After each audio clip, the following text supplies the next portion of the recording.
Welcome to the August the 8th, 2006 taping of It Happened in Grand Prairie, as we bring you the history of our city and some of the people that have made that history happen and that are continuing to make history happen this very day, and that's our case. And we are so excited today. We have two young gentlemen on the dais today that are very special. We have been celebrating the 50th anniversary of a very special group, not particularly from Grand Prairie, Texas, but with Grand Prairie, Texas involved with the Dixie Boys and celebrating that anniversary.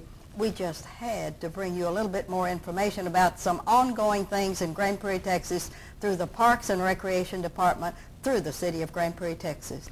We're so delighted to have on the dais, as I said today, first of all, John Dargent. That's right. John, we are so pleased to have you with us, young man. Thank you. It's very exciting to have a celebrity with us. No.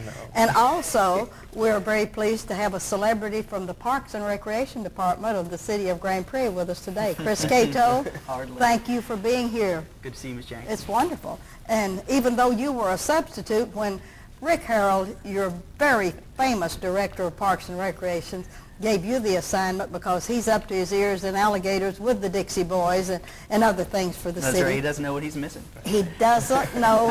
We're going to have a good time on the set today. Right. That's right. That is wonderful. Well, first of all, I'd like to tell you a little bit about my experience with the Dixie Boys because I was invited to the opening ceremonies. And yes. This is called a World Series. Yes, ma'am. And that is wonderful. Isn't that exciting? It's very exciting. And I was very privileged to be on the upstairs 4th floor where we really were treated like celebrities in all of this, had a wonderful, wonderful meal, and got to see all of the different 13 and 14-year-old wonderful young men that play baseball. And what was a surprise to me, each and every team that was there, Chris, it was so exciting that they were all the state champions in their state. Yes, ma'am. 12 states. That's right. All right, so we're going to come back now, and that was my experience, and I did get to take some guests with me, and I had 3 of my great-grandchildren, and 2 of them are ball players, and they were so excited to see all of these celebrities and everything. And then when John got up to make his speech, they were really impressed that he was a movie star and all of that other kind of things. So we were ready to go. So Chris, I'm going to come to you first. And what in the world is Grand Prairie doing hosting the Dixie Boys? Well, every year, as you mentioned, this is the 50th anniversary of Dixie Boys Baseball. It was founded 50 years ago, and every year the World Series moves to a different city or a different state. Yes. And this year, we were lucky enough to be able to host the tournament. And so we're just really, really excited to be able to host the tournament not only, but it's also the 50th anniversary. And so it's even more special to us that we get to celebrate that with Dixie. Oh, well, can you name some of the 12 states other than Texas? I know we remember it. Right. It's all the states from Texas all the way over to Florida and up to Virginia and everything in between. So. Oh, isn't that great?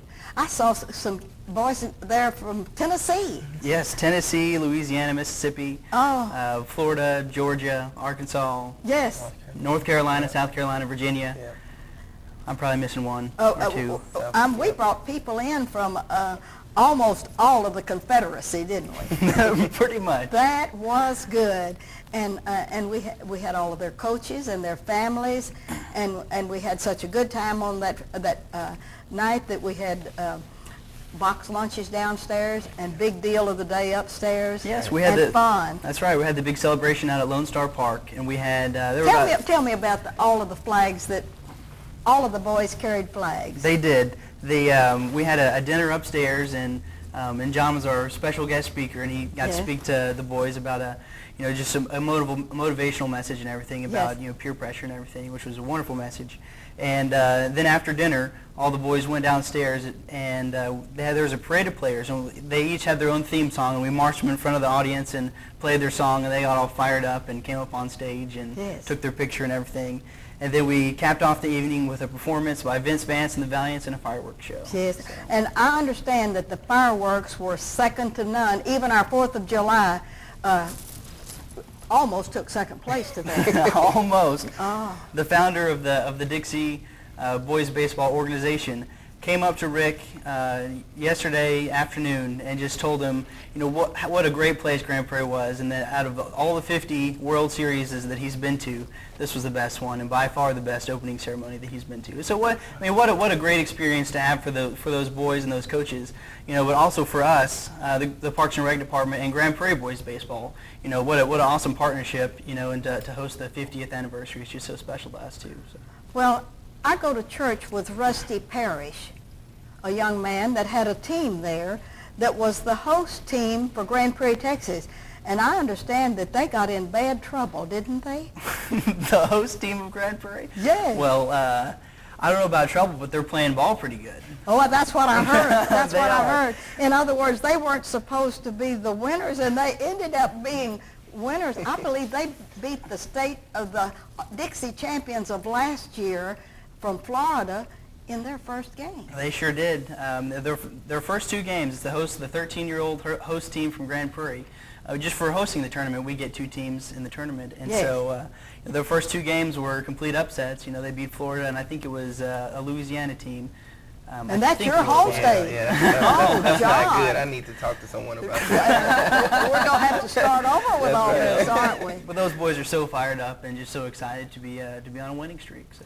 Well, now we're taping this on the 8th of August, and they're playing through the 10th, so we're not trying to get anyone to go out to the games because they won't even play this tape until the 10th. So, right. But aren't they having a good time Oh, at they're Mike having a Lewis blast. Park? They really are. They're having so much fun out there. It's not too hot for them to play? It's a little hot, but you know the guys are drinking plenty of water, plenty of Gatorade, Yes. and they're going through it. So. Good. Oh, that's wonderful. You know, and the crowds that have been out there have just been unbelievable.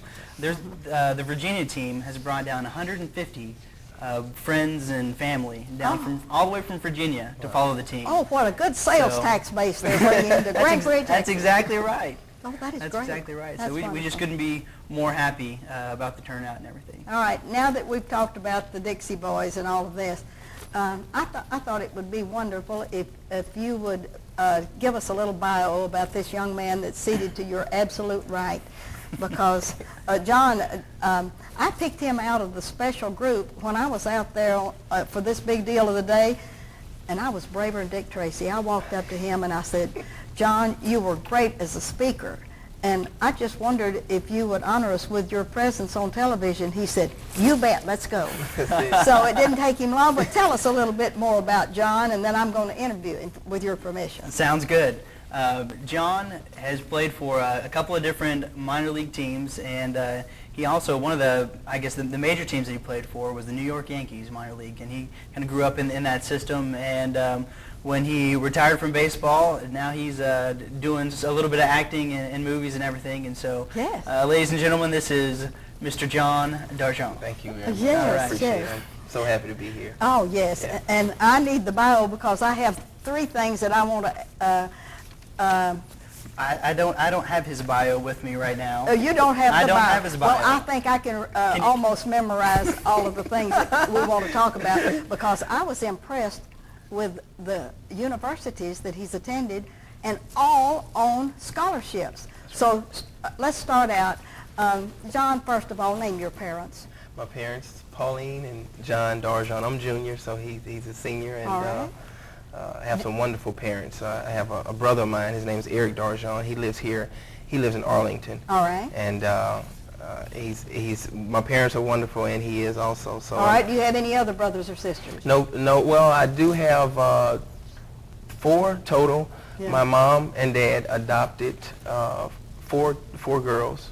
Isn't that wonderful? Yep, that's a wonderful. Praise that's the a Lord wonderful, for that's them, right. isn't it? It is. Yes. It's a wonderful thing, and they're so happy. And I don't even look at them as adopted. You know, they're my sisters now. Yes. And I really enjoy their presence, and I kind of critique them and help them to become better role models and better kids. you know, because a lot of things they did not learn because they were in these different foster homes and Yes.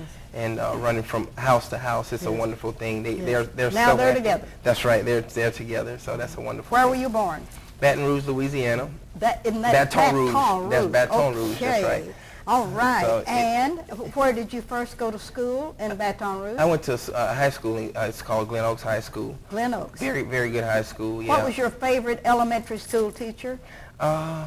I want to say her name was Mrs. Man, you got me thinking a little bit. That's all I right. say her name was Mrs. All right. Johnson. She had long fingernails, and they would curl around. Oh. And sometimes she had a hard time grabbing the paper and everything off the desk. That but, was something to remember. Yeah, that's right. All right. And then to middle school, did you go to a middle school? Yes, ma'am. I went to Glen Oaks Middle School. All right. Do you have a favorite teacher or subject there? I think my subject was always been PE, I guess. That's if you want to good. call it a Let's subject. stick with it.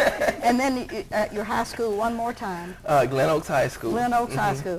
Now, when you got to Glen Oaks and you met all of the kids and found yourself trying to find your slot, what did you do? Well, actually, I lived.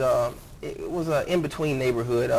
It had its rough parts, and also it had its good parts also. And I just kind of had to go with what my parents said, and go with the people that's best for me and that don't cause any trouble. And I had to learn real quick because we had a lot of violence, and Yes. we had a good athletic program. We were #1 in football. Did you play football? No, ma'am, I didn't play football, but they was trying to get me out there because I was so fast. Yes. The track coach tried to get me all the time, but we had we had 2 people killed in our school, and on campus, and one was a gunshot and one person was stabbed to death. But we had a good school, but at the same time we had people that didn't really were pretty rough, and I don't want to call them gangs, but they were had their different cliques and everything like that, and you really had to be careful, but it was a good school, and I don't have any regrets. Who was your favorite coach? I'll put it that way because I know you were in athletics. Yeah, his name was Coach Nelson Malpica in high school, and he was a great coach. He was Spanish, and I had a hard time listening to him and understand him. And sometimes he would tell us to do stuff, and sometimes we would just stand there, and because we couldn't understand him. So Just wait. That's right. That's right. He had to explain himself maybe 2 or 3 times. And then when you graduated from your high school, you got a scholarship to where? To Baptist Christian College. That's in Shreveport, Louisiana. All right. I think that they changed the name to Louisiana College. Okay. It's a small private college, and All right. I ended up doing so well there. I went to end up going to Dallas Baptist University. They took my scholarship and kind of transferred, and because Dallas Baptist now is NAIA, and it's a pretty big college, Yes. here. Yeah. Yes, it is. And did you graduate from DBU? No, I plan on going back. That's one reason I decided to come to Dallas Baptist. To the Dallas area, right, the Metroplex area, and I will probably get started in about a month or 2. Okay. What carried you off into baseball up into the Yankees? Well, I was drafted from Dallas Baptist University in the 6th round in 1997, and from there I went straight. I went home for a little while, and we had a lot of scouts at Dallas Baptist University looking at me, and the Yankees really were interested in me, and they drafted me in the 6th round. That's good. Yeah. And you had a long career changing from what to what in the Yankees. Well, Their farm teams? Yeah, while I was with the Yankees, I moved up and down, single A, double A, and I had a injury my 4th year. Well, actually my 3rd year. I dislocated my shoulder, and I played center field, and I always, tried to find something else, other avenue, because I know baseball is not promised to anyone. So I always tried to do something else. And you had a backup. Yeah, I had a backup, and I always loved working with kids. So I also worked with kids on the juvenile level, in like prisons and everything afterwards, and I also done a lot of volunteer work. So, but at the same time, I got into acting. doing movies and things like that. I'm not a John Claude Van Damme or anything like that, but I'm working on it. I'm trying to get up there, you know. Yes. And then. And your favorite movie that you had a part in? For Love of the Game, that was with Kevin Costner and Kelly Preston. That was with that's John Travolta's wife. She's a very nice lady. Yeah, I got a chance to meet them, and I was invited to Kevin Costner's house. Got a chance to sign autographs because the kids love you. Oh yeah. Because you've done all this good stuff. That's see? right. Oh yeah. Yes. I really take it to heart because I really see the kids. I see the light in their eyes, and they really enjoy that. You know, I'm not a big superstar, so say, but I enjoy seeing the kids looking up to someone.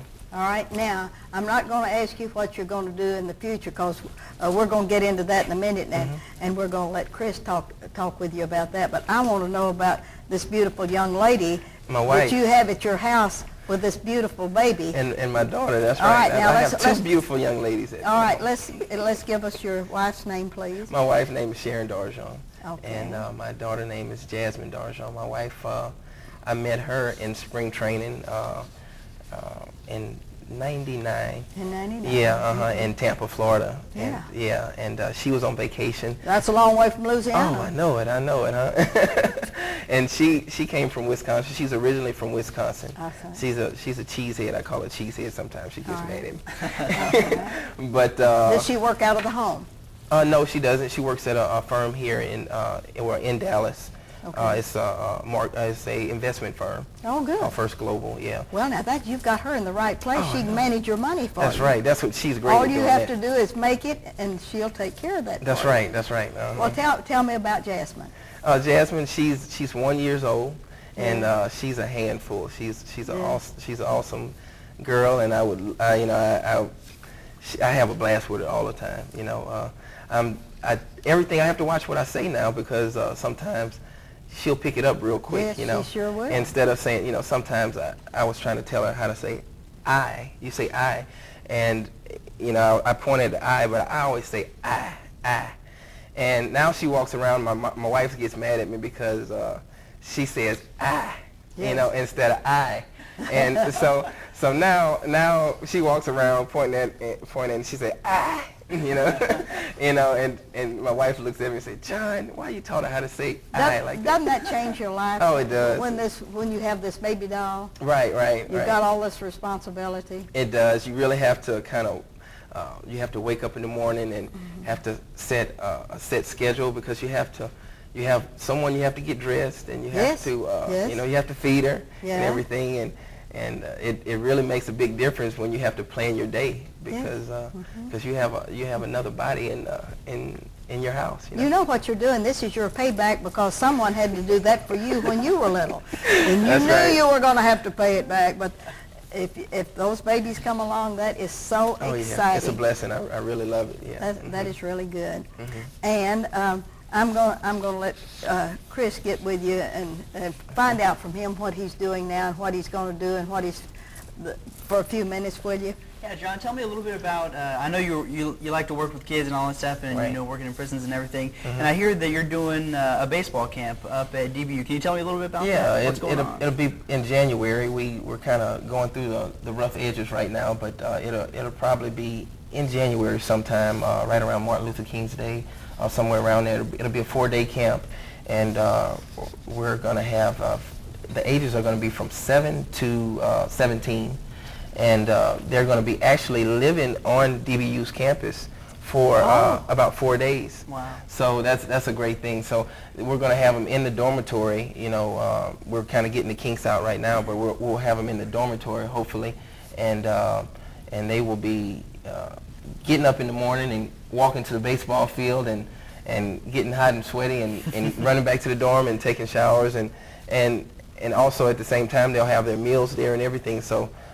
They won't have to leave the campus, so I know the parents will be happy for 4 days to get rid of the kids. Now, how do they pick these boys and girls? Well, it's going to be on a first come first served basis. So we plan on having a couple of major league ball players. One, Gary Sheffield, he's helping out sponsor the camp and everything. So So I think once they hear the name Gary Sheffield and professional athletes, we won't have a hard time getting kids. And I think it'll probably be around, I don't know the price yet, but it'll probably be around $300, $350 to Per student. per student. Yes, ma'am. So We can get some scholarships up like that. oh can't yeah, we, Chris? We sure can. And the name of my organization is called Majors to Minors. And a lot of people ask, well, why do you call it Majors to Minors? You know, because it's supposed to be minors to the majors. And I call it Majors to Minors because I consider us as majors. The adults, we are majors, and we are giving back to the minors, the kids and everything. So that's why I decided to call it Majors to Minors. That sounds wonderful. What kind of cooperation are you getting from DBU? Everything? Oh yeah. The DBU is a great school. The coach, he was very excited about the idea, and DBU is moving up to NAIA. I'm sorry, not NAIA. They are NAIA. They're moving up to Division I, and they're starting to play a lot of big schools now. So I think that'll help out with the recommendations and you know, people seeing that they have moved up, you know, so that at the same time that'll help the school out also. That sounds great. Yeah. What a cool program. Oh yeah, great program. Yeah. All right. Are you going to be the head honcho of this activity? Yeah. Or will you have a team that helps you? Or Well, that's what we were actually talking off the air. We were going to be doing a little bit of communication. It doesn't matter if it's Grand Prairie, Arlington. We're going to invite everyone, like I said, first come, first serve, because it's going to be so many kids we can house in the dormitories. Yes. So I don't know what the limit is. It may be 200 kids, it may be 150 kids, but once we get to that point, we won't be able to take any more kids. So first come, first serve basis. all right. Now, what I need is, if you're going to do all this stuff in January, between now and January, is there a magic telephone number, a magic address, or something that we can write to you, say that someone's watching our program, so that they can keep in touch with you now, Mr. John? That's right. There is a number, and it's kind of sad to say this. I just moved here, and I have it on my phone, but I have it. I don't know it off the top of my head. So. I have 817-881-3480. That's the one. That's it. Oh, isn't that a good number? That's a great number. That's the one. Aren't you glad that? Miss Aren't Ruthie you? knows everything. I know she does. You're just a blessing in disguise. Well, we're going to give you that magic telephone number one more time. That is 817-881-3480. And you can get in touch with John in the event that you might be interested in this program. I know he's going to be very excited to hear from you. And when you call that number, you can ask him for his address, and that way you can send your bio in to him, and that way he can have something a little bit more concrete to go on. Right, John? Yes, ma'am. I also have a email address, and it's majors to minors at yahoo.com. All right, So do that one more time very slowly, majors. looking into your camera. It is majors to minors at yahoo.com. All So right. you can always shoot me an email. Email. And I'll definitely look at it. Majors to minors. What age group? In other words, well, I don't want to get age you... group, it'll be from 7 to 17. 7 to 17. If you're 18, don't send an email. That's right. 7 to 17. That's right. Yeah. So That's a good number. we're trying to focus on the younger kids and the kids before they get out of high school and everything. All right, I'm going to ask you another question. Is this for boys only? Boys and girls. Yeah. Boys and girls. We're getting grilled. We don't discriminate. So I mean, Yes. it's not only about baseball. It's about and I don't know if we pointed out it is a baseball camp, but it's about structure and how to love one another and how to become good role models and at the same time we're learning a sport, You're teaching them some leadership skills, aren't you? That's right. So Oh, we like that. that's right. That sounds like you're almost preparing them for the Dixie boys or girls. If we have a Dixie girls, we're going to be looking for the Dixie girls pretty soon. That's right. That's All right. Yes, that sounds wonderful. Let me see if there's anything I need to. Are you going back to see the Dixie played. Can you give us any hint about how we're coming along in the tournament, Chris? We're actually progressing really, really well. We've got 2 days left. 2 days left. 2 days left. I guess 3 days if you count today. Yeah. But they won't be watching it today, so 2 Yeah. days left. And I'm not sure how many teams are left. Quite a few still. And Yeah. you know, they'll be playing for the championship on Thursday night. So it's just a must-see event. You know, it's going to be really, really exciting, and those If boys they are going to happen be to fired see up. this show on Wednesday night, they can go out on Thursday night to Mike Lewis Park Mike in Lewis Grand Park. Prairie, Texas. That's right. What's the magic address there on Carrier Parkway in Sunnyvale? It's right before you get to Roy Orr, Okay. right on Carrier Park. Between Sunnyvale and Roy Orr, you'll Yes, find the ma'am. exit to Mike Lewis Park. Yes, ma'am. There'll be banners up saying Dixie Boys baseball turn here and And watch you- some great baseball. Yes, but I have to pay money, don't I? Yes, it's a small fee. It's Yeah. around $4 or $6 for the whole About day. $100 to get a carload or You a know, bus load something in. like that. Yeah. No. Hot dogs are $20 a piece. You know. That's Oh, it. no, I'm come just on, saying come that. on. Be good to the Grand Prairie Recreation Department because Right. they're really No, good. yeah, they're All a right. great group of guys. Is there anything that you would like to look at into your camera right now, camera number one, and encourage the boys and girls what they need to do basically when they go to school to toe the mark? Encourage them to toe the mark.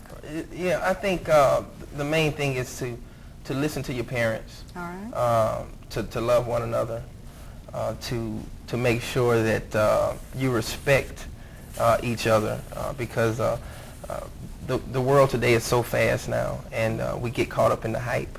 How about school? School is very important, and that's the main thing they need to work on.